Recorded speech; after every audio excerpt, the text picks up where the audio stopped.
जय संतोषी माता की। स्वागत है आप सभी का मेरे चैनल पर। आज मैं आपको संतोषी माता की पूजा विधि यानी शुक्रवार की पूजा विधि, जिसमें संतोषी माता की पूजा की जाती है और संतोषी माता की कथा भी सुनाऊंगा।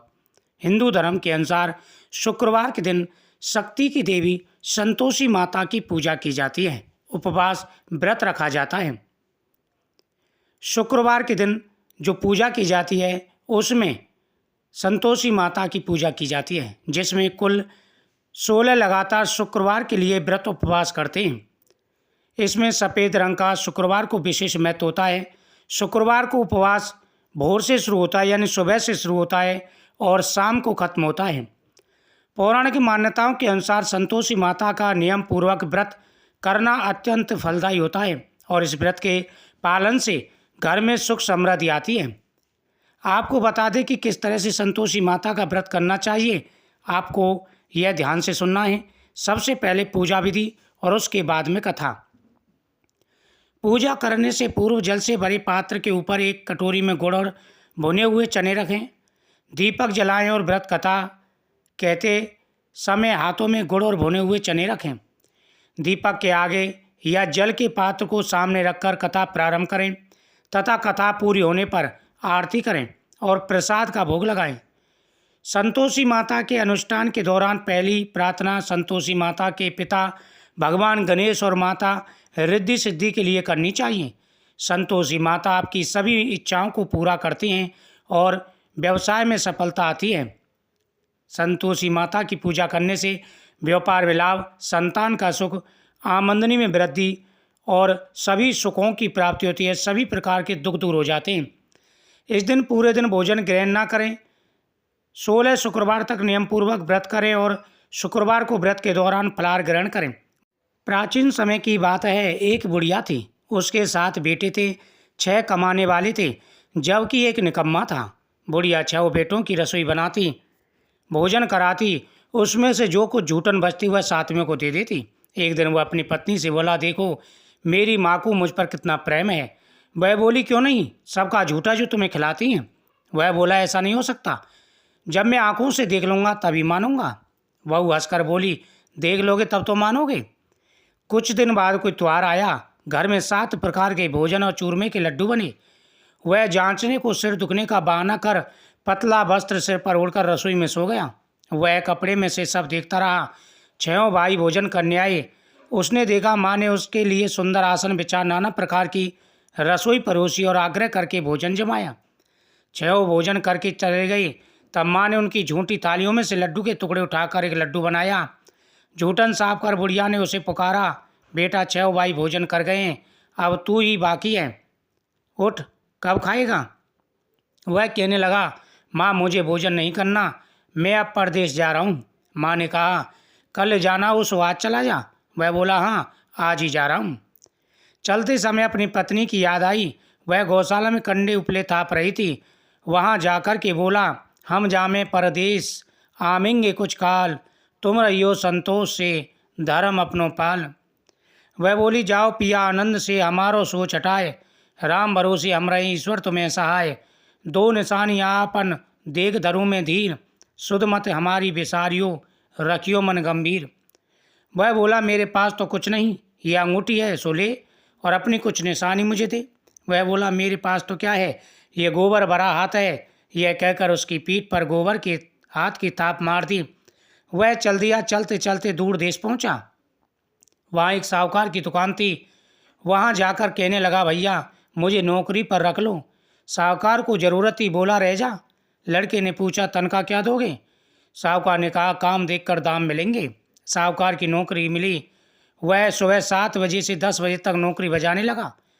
कुछ दिनों में दुकान का सारा लेन देन, हिसाब किताब, ग्राहकों को माल बेचना, सारा काम करने लगा। साहूकार के 7-8 नौकर थे, वे सब चक्कर खाने लगे। सेठ ने भी काम देखा और 3 महीने में ही उसे आधे मुनाफे का हिस्सेदार बना लिया। वह कुछ वर्ष में ही नामी सेठ बन गया और मालिक सारा कारोबार उस पर छोड़कर चला गया। इधर उसकी पत्नी को सास ससुर दुख देने लगे। सारी गृहस्थी का काम करके उसे लकड़ी लेने जंगल भेजती। इस बीच घर के आटे से जो भूसी निकलती उसकी रोटी बनाकर रख दी जाती और फूटे नारियल की नरेली में पानी। एक दिन वह लकड़ी लेने जा रही थी। रास्ते में बहुत सी स्त्रियां संतोषी माता का व्रत कर रही थीं। वह वहाँ खड़ी होकर कथा सुनने लगी और पूछा, बहनों, तुम किस देवता का व्रत कर रही हो? इसके करने से क्या फल मिलता है? यदि तुम इस व्रत का विधान मुझे समझा कर कहोगी तो मैं तुम्हारे बड़ा एहसान मानूंगी। तब उनमें से एक स्त्री बोली, सुनो, यह संतोषी माता का व्रत है। इसके करने से निर्धनता, दरिद्रता का नाश होता है और जो कुछ मन में कामना हो सब संतोषी माता की कृपा से पूरी होती हैं। तब उसने उससे व्रत की विधि पूछी। वह भक्तिनी स्त्री बोली, सवा आने का गुड़ चना लेना, इच्छा हो तो 5.25 आने का लेना, 1.25 रुपये का भी सहूलियत के अनुसार लेना, और अगर जैसा बस को सवाया लेना है कितने का भी ले लो। बिना परेशानी और श्रद्धा प्रेम से जितना भी बन पड़े सवाया लेना। प्रत्येक शुक्रवार को निराहार रहकर कथा सुनना, इसके बीच क्रम टूटे नहीं।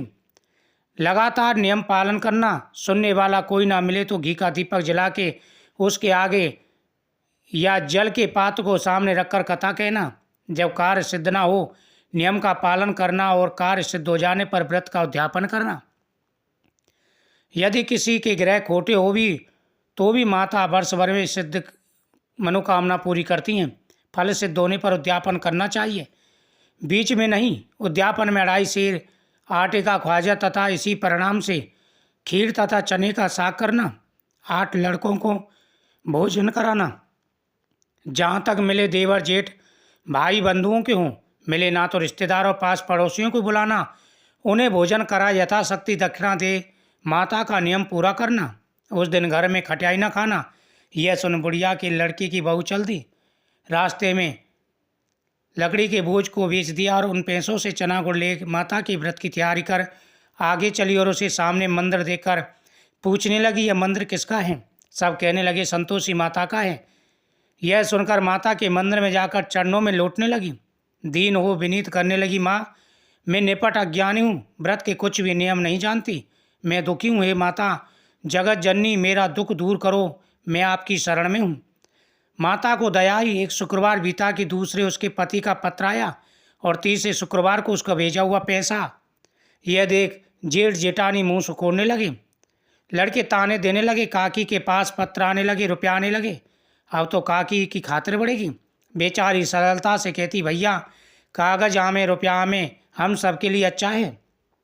ऐसा कहकर आंखों में आंसू भरकर संतोषी माता के मंदिर में आई और बोली, मातेश्वरी के चरणों में गिरकर बोली, माता, मैंने पैसा कम मांगा,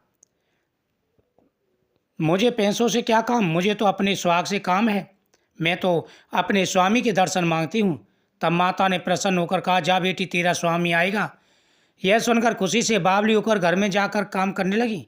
अब संतोषी माता का विचार करने लगी, इस भोली पुत्री को तो मैंने कह दिया तेरा पति आएगा, लेकिन कैसे, वो तो इसे स्वप्न में भी याद नहीं करता, उसे याद दिलाने मुझे ही जाना पड़ेगा। इस तरह माताजी बुढ़िया के बेटे के पास जा स्वप्न में प्रकट हो कहने लगी, साहूकार के बेटे सो रहा है, जागता है? वह कहने लगा, माता, सोता भी नहीं जागता भी नहीं, क्या आज्ञा है? माँ कहने लगी, तेरे घर बार कुछ है कि नहीं? वह बोला, मेरे पास सब कुछ है, माँ बाप है, बहू है, क्या कमी है?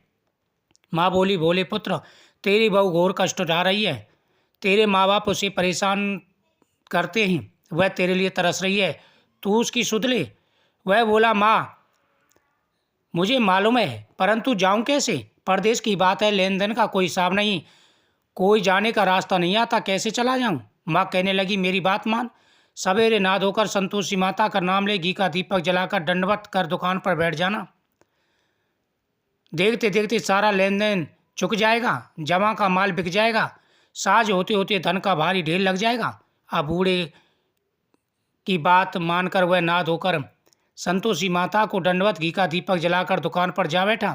थोड़ी देर में देने वाले रुपया लाने लगे, लेने वाले हिसाब लेने लगे। कोटे में भरे सामान के खरीदार नगद दाम दे गए, सौदा करने लगे। शाम तक धन का भारी ढेर लग गया।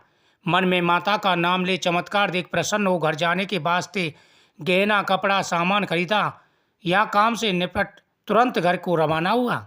उधर उसकी पत्नी जंगल में लकड़ी लेने जाती तो लौटते वक्त माताजी के मंदिर में विश्राम करती।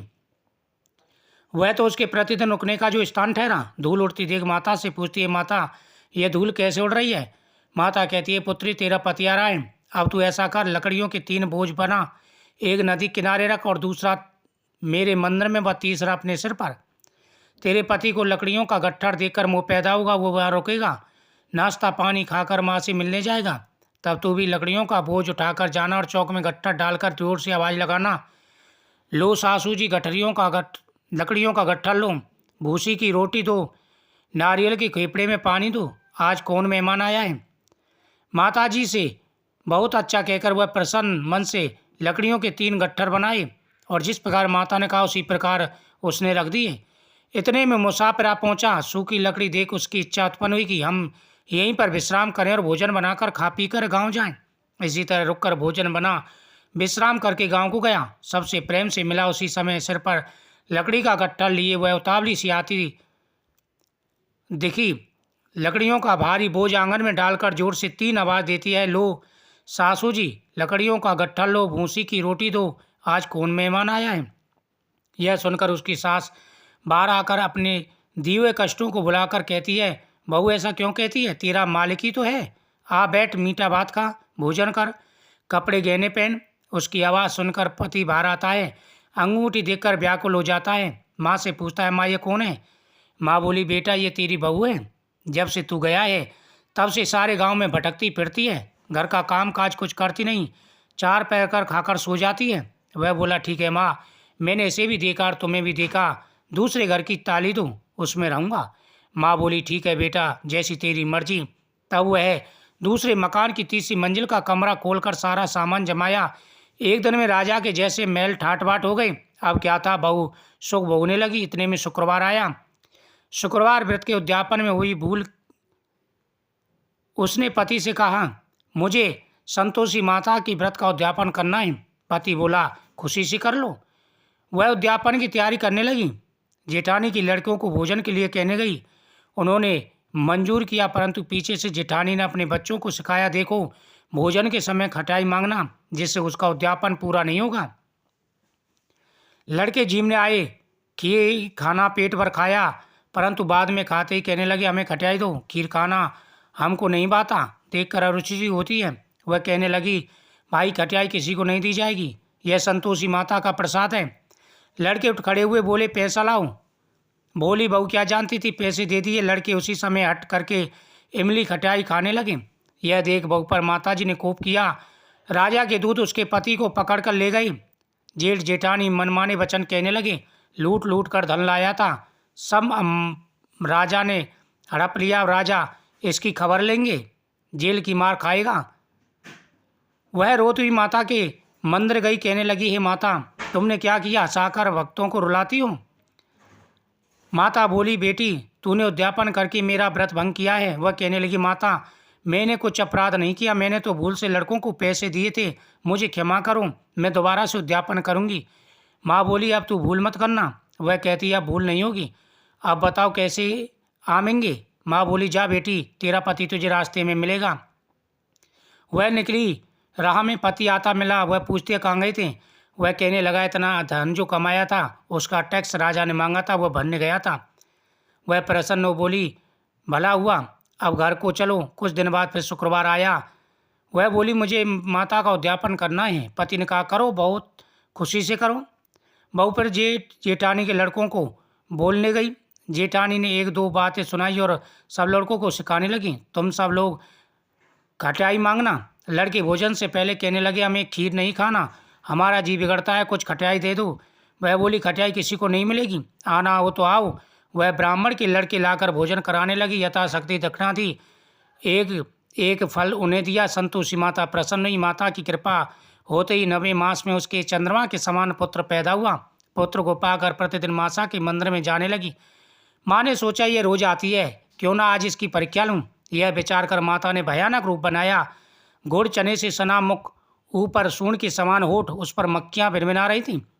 दहली पर पैर रखते ही उसकी सास चिल्लाई, देखो री चुड़ैल आई है, बच्चों को संभालो, लड़को इसे भगाओ, नहीं तो किसी को खा जाएगी। लड़के भगाने लगे, चिल्ला चिल्ला कर जोर से। बहू रोशनदान से देख रही थी, प्रशंसा से पगली बनकर चिल्लाने लगी, आज मेरी माताजी मेरे घर आई हैं। वह बच्चों को दूध पीने से हटाती, इतने में सास का क्रोध फट पड़ा। बोली, क्या उतावली हुई है, बच्चे को पटक दिया। इतने में माँ के प्रताप से लड़के ही लड़के नजर आने लगे। वह बोली, माँ, मैं जिसका व्रत करते हुए वही संतोषी माता है। सबने माताजी के चरण पकड़ लिए और विनती कर कहने लगे, हे माता, हम मूर्ख हैं, अज्ञानी हैं, तुम्हारे व्रत की विधि हम नहीं जानते। व्रत भंग कर हमने बड़ा अपराध किया है। हे जगमाता, आप हमारा अपराध क्षमा करो। इस प्रकार माता प्रसन्न हुई। बहू को प्रसन्न हो जैसा फल दिया वैसा सबको देना। माता की कृपा से सभी की मनोकामना पूरी होती है। जय संतोषी माता की। शुक्रवार की कथा। शुक्रवार के उपवास के स्पष्ट कारणों में से एक है कि उस दिन संतोषी माता का जन्म हुआ था। कुछ लोग संतोषी माता को शक्ति के रूप में पूजते हैं। उनके सभी दुख और चिंताओं को संतोषी माता दूर करती हैं। इसी तरह अन्य लोग अपने अपने जीवन से सभी प्रकार के कष्टों को दूर करने के लिए संतोषी माता की पूजा करते हैं और संतोषी माता सभी की मनोकामनाएं पूरी करती हैं। पूजा के अंतिम दिन यानी संतोषी माता व्रत उद्यापन के दिन संतोषी माता की तस्वीर के सामने घी का दीपक जलाया जाता है और संतोषी माता की जय बोलते रहें तथा नारियल फोड़े। इस दिन घर में कोई भी खट्टी चीज़ ना खाएं और ना ही कोई खटाई वस्तुएं बाहर से घर में आनी चाहिए। उद्यापन के लिए संतोषी माता के अनुष्ठान के अंतिम दिन में 8 लड़कों को त्योहार का भोजन परोसा जाता है और पूरे नियम के साथ में माता की कथा श्रवण की जाती है।